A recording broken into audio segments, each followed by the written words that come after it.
The marital suite was silent, heavy with the weight of the previous night's exchange. Sia woke first, the silk sheets tangled around her like chains.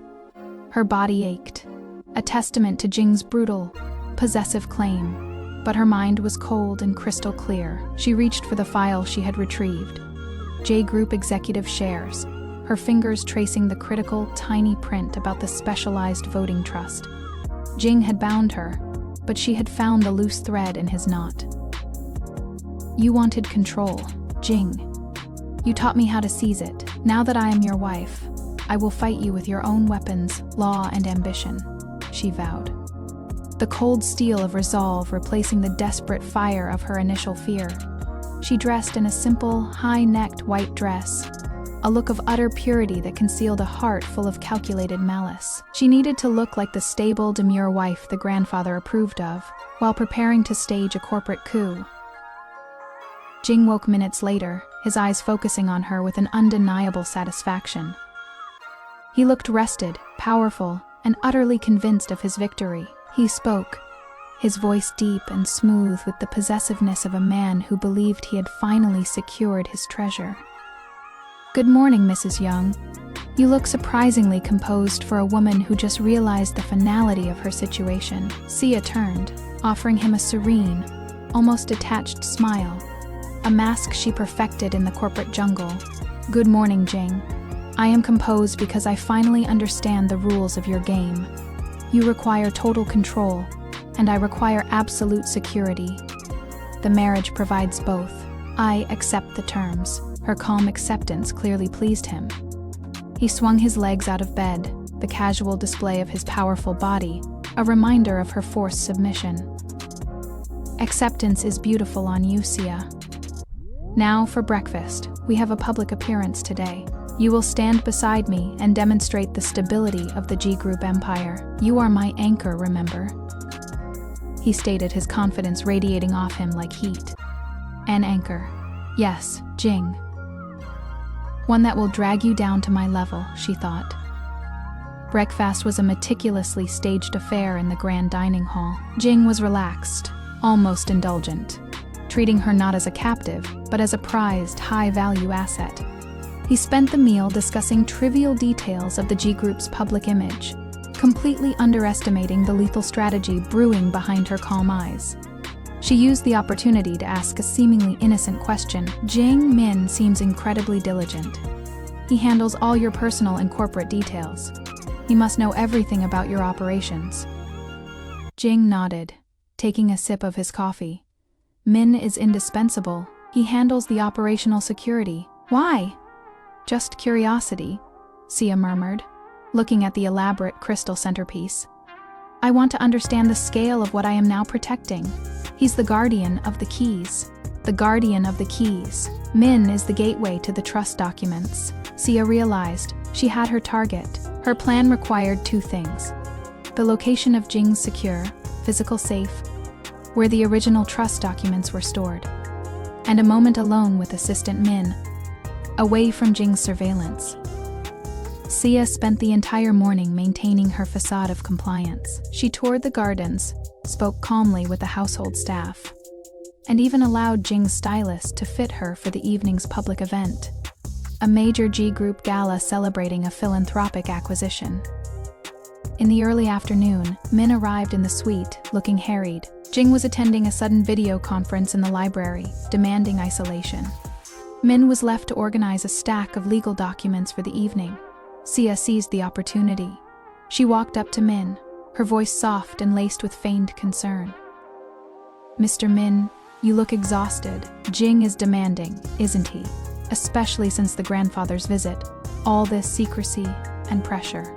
Min sighed, rubbing his temples. Mrs. Young, the pressure is immense, especially regarding the older trusts. The grandfather's involvement always complicates things. Sia leaned in conspiratorially, lowering her voice. I understand.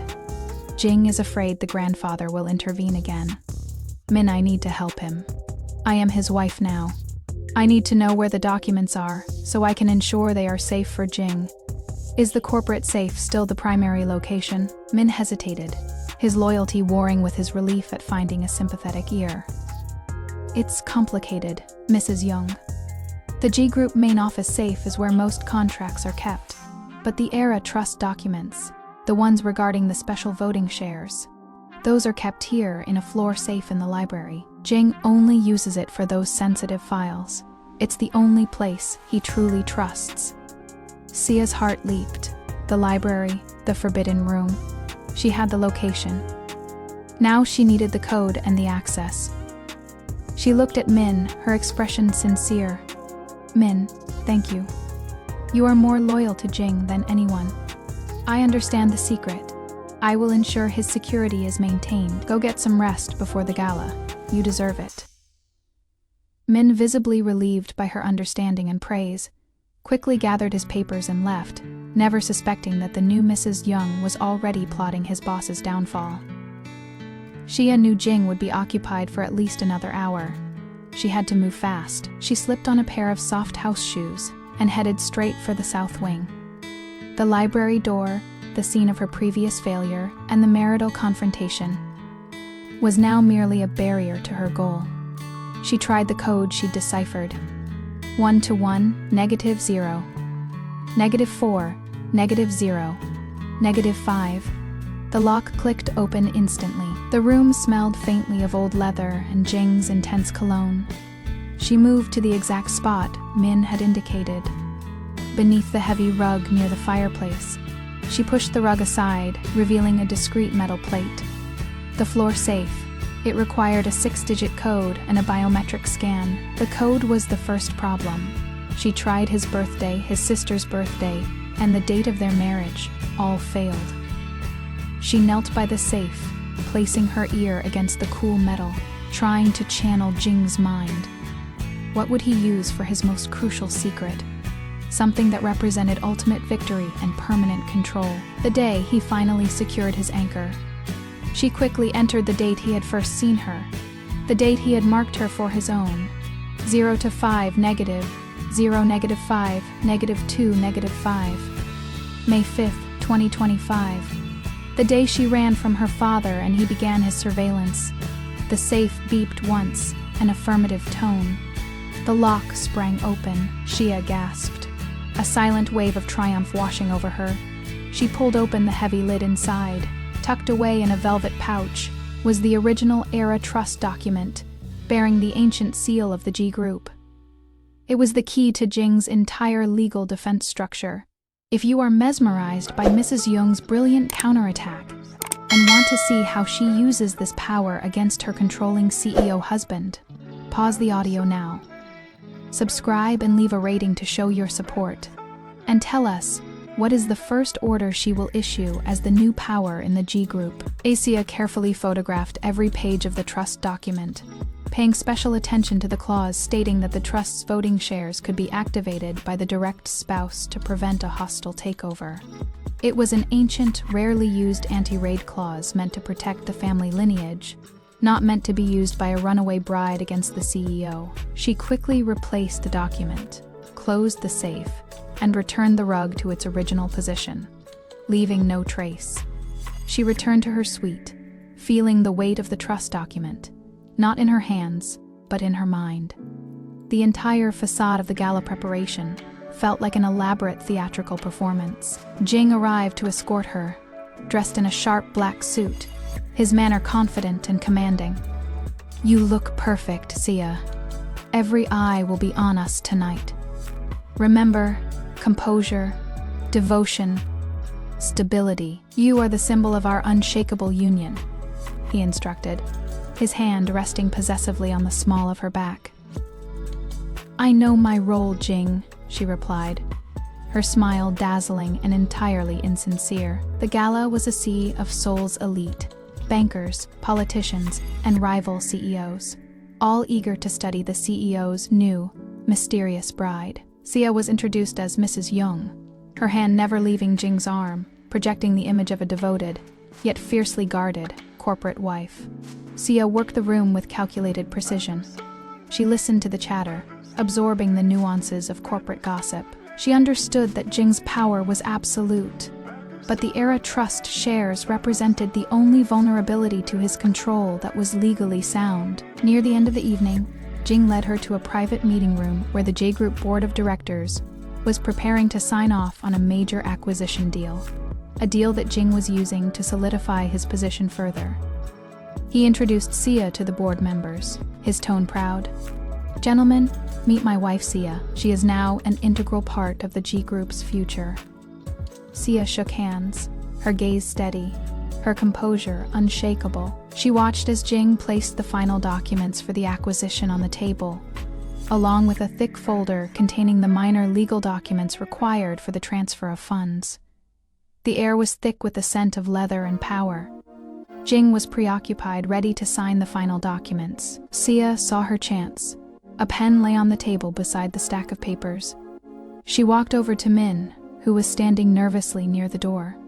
In a polite, clear voice, she asked, "Mr. Min, before the acquisition is finalized, I believe there is one document that needs my signature." As the official spouse, the grandfather insisted on maintaining the legal safety of the era trust in the event of an internal shift.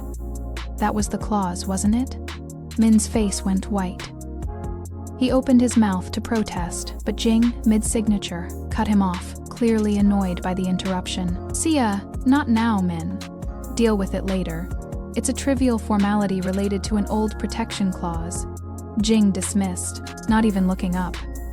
But Sia didn't move. She kept her gaze fixed on Min, projecting absolute confidence. Min, terrified of contradicting the CEO's wife in front of the entire board, and believing the clause was a minor protection, did the unthinkable. He pulled the era trust activation form, which he had kept with him for emergency reference, from his briefcase and slid it discreetly toward Sia, hidden under a press release. "Here, Mrs. Jung. Please sign here, confirming your awareness of the clause," Min whispered. His hands trembling. Sia picked up the pen Jing had used moments ago. She didn't hesitate. With a clean, decisive stroke, she signed the document, activating the loophole. The signature was legally binding and final. The voting rights for a critical section of the G Group were instantly shifted from Jing's absolute control to a shared governance with the spouse. Shay slid the signed document back to Min.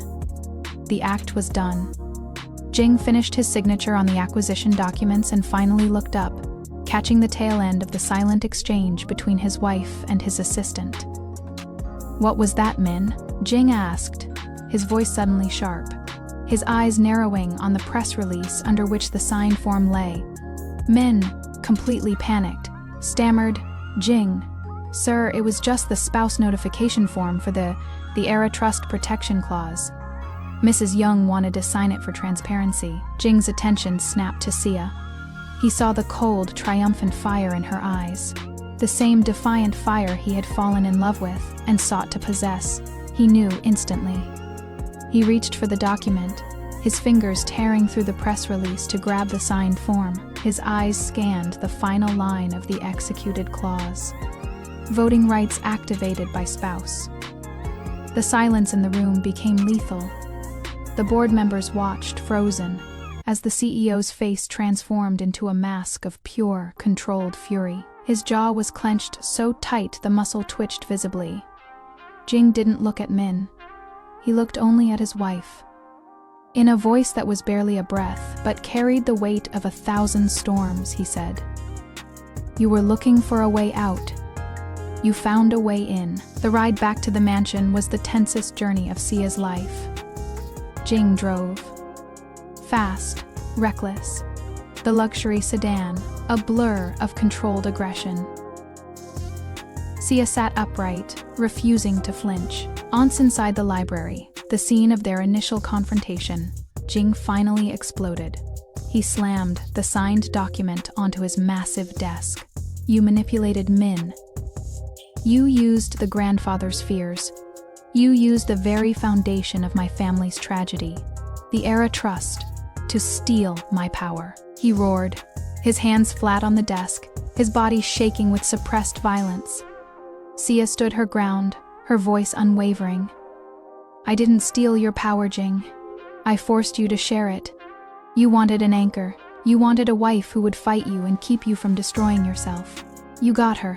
I am your wife, and I am now a controlling partner in the J group. I have removed the safety net of absolute power that allowed you to play games with lives, like keeping Lav alive. She walked toward the desk, meeting his furious gaze. The physical battle is over. The legal battle is over. We are bound, but the rules have changed, Jing. From this moment on, you will respect me, or I will use my new voting power to make your life a corporate hell. We are partners now, not captor and captive. Jing stared at her, the fury slowly giving way to a terrifying mix of defeat and something else. A perverse admiration. He walked around the desk, stopping inches from her, his breath hot against her face. In a voice now dangerously quiet, he admitted, "You are magnificent, Mrs. Jung. You are everything I hoped you would be. You have finally given me a real opponent." He reached out, his hand wrapping around the back of her neck, pulling her close. His eyes were dark, burning with a new, terrifying intensity. You have your control. But never forget, Sia, the corporate shares are ours to share. Your body, however, your body still belongs solely to me. We are married. You have only deepened the intensity of your captivity. He kissed her, a dominant, possessive kiss that was not fueled by passion, but by a savage promise of a new, more dangerous phase of their marriage. He broke the kiss and released her. You have won the battle for the board, but you have just started the war for our marriage. Now, tell me, Mrs. Jung, what is your first executive decision? Sia took a steadying breath, her eyes sparkling with defiance and strategic coldness.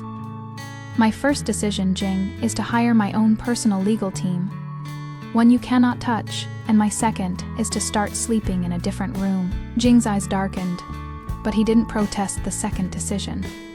He knew the war had just begun. This was the incredibly satisfying The Secret of Room 302, Episode 6. Mrs. Jung has officially taken a share of the G group and forced a shift in the balance of power. But Jing accepted the challenge with terrifying admiration.